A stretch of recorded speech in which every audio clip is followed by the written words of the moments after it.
So let's delve into this now with the Managing Director of Timeline Consult Limited, Mr. Shuaibu Idris, right here in the studio. Mr. Idris, I think you have a lot of work to do. I'm not in government. So. Okay, you're not in government. Okay. Okay, you have a lot of talk to talk. Okay. Because we've seen the numbers increase since 2023. Talking about per capita and all that, the GDP per capita. We've seen it increase, even though not so much. But we've also seen the percentage and number of multidimensionally poor Nigerians also increase. But we have our macroeconomic data looking attractive. So it's, and a whole Nigeria, the giant of Africa, is the 56th poorest out of the 60 in the world. That shouldn't be said. But that's what this report. Unfortunately, that is the fact. Yes. Oh, it's a fact. That's a fact. Okay. So why are we in this position, really? Well, first and foremost, viewers, very good morning to all of us. Maybe good afternoon to those in other part of the climate or of the world. Once again, thank you, Madam, for inviting me. It is sad that we have to be discussing these figures. It's akin to you have 1, 2, 3 children, and one of the children comes back after end of term attending school. He or she is given, say, an F or a D, which is a failure, and 1 or 2 other children are having an A, which is a pass mark. So you tend to be bothered, you tend to be worried that those who have failed, why have they failed?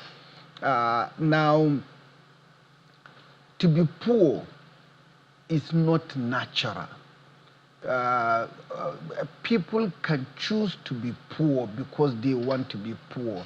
Sometimes we allude to certain things to say this is, from God. No. Sometimes, honestly, we take certain decisions that, put us in a precarious situation.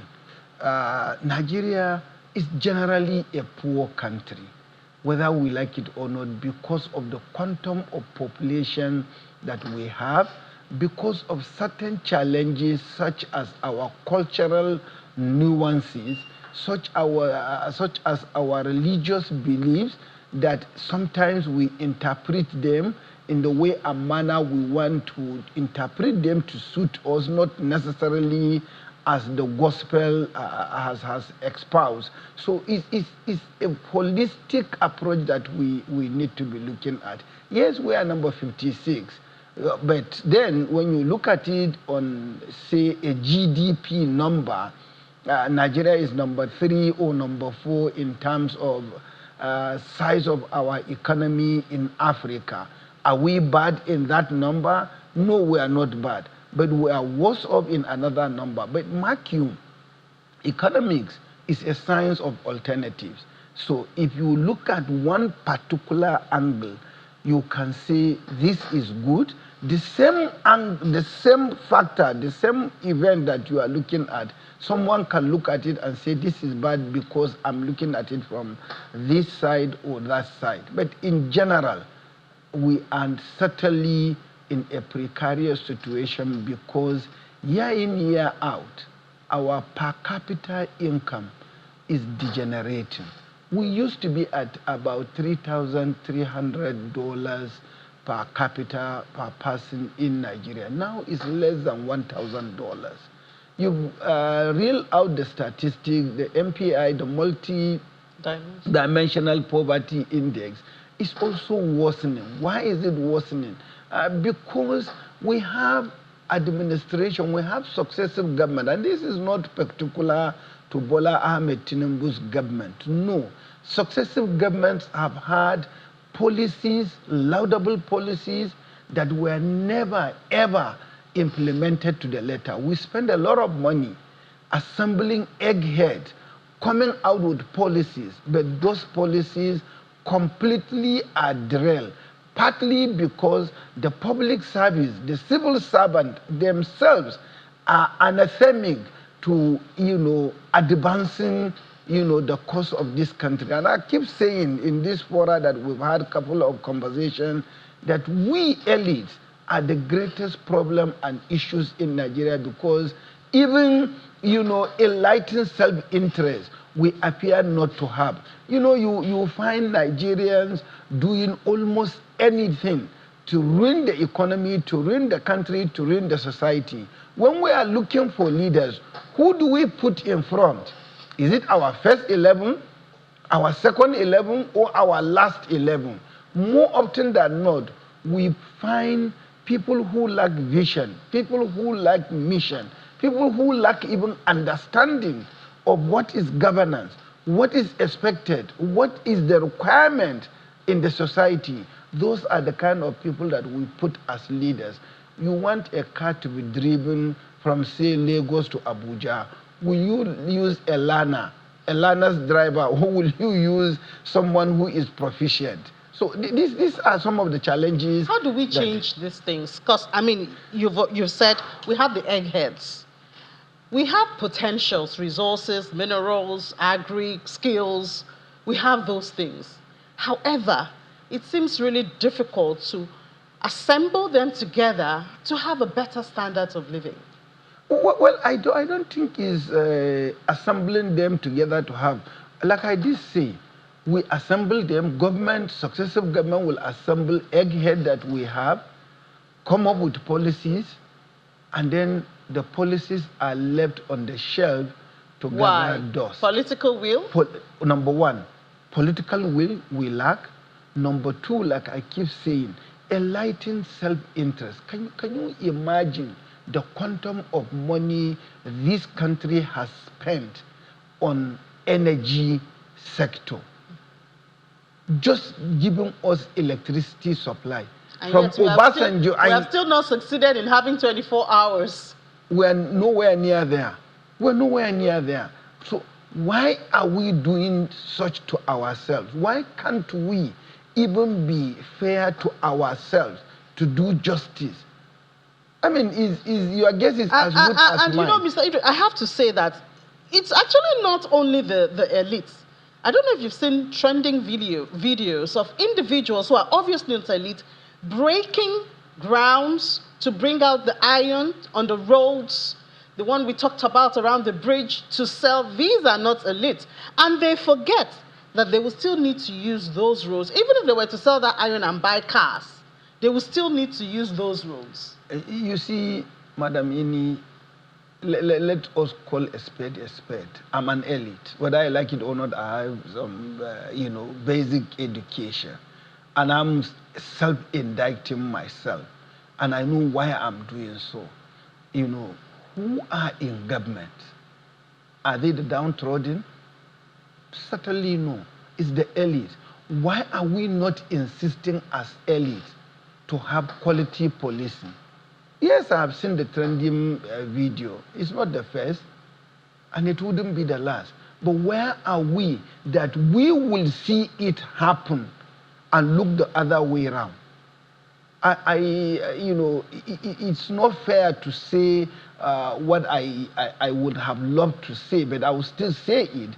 Believe you me sincerely, I was involved in a situation where, in a locality where I belong, a group of people set out to sell a generator that the government bought and delivered for the primary health care center in the society. And I got to know about it. And I pulled around with the guys. I say, hell no. You either bring back that generator, or I will make sure that I will reach out to the state governor and get you guys jail. How many Nigerians, how many elites are able to do that? This is no self-gratification. I don't know if you see, related to this, there's one, I can't remember the state, a lawmaker had delivered fans. I saw that. So you can see. So if he didn't do that, who will do it? So it is still the same elite. The issue is the downtrodden are poor. Those who are poor, they are near to madness because you are desperate. You need food. However, are there institutional checks imbalances. The information you read from IMF, one of the things the IMF suggested is institutional reforms. And transparency. And transparency. So when and where there are no punishments, there are no checks and balances, what do you see? And more often than not, you will see a PhD holder, a professor passing by, and he or she will be saying, oh, government property is everybody's property. Why should I bother? So we need to be owning of these things. But back to the issue of poverty. Why are we poor?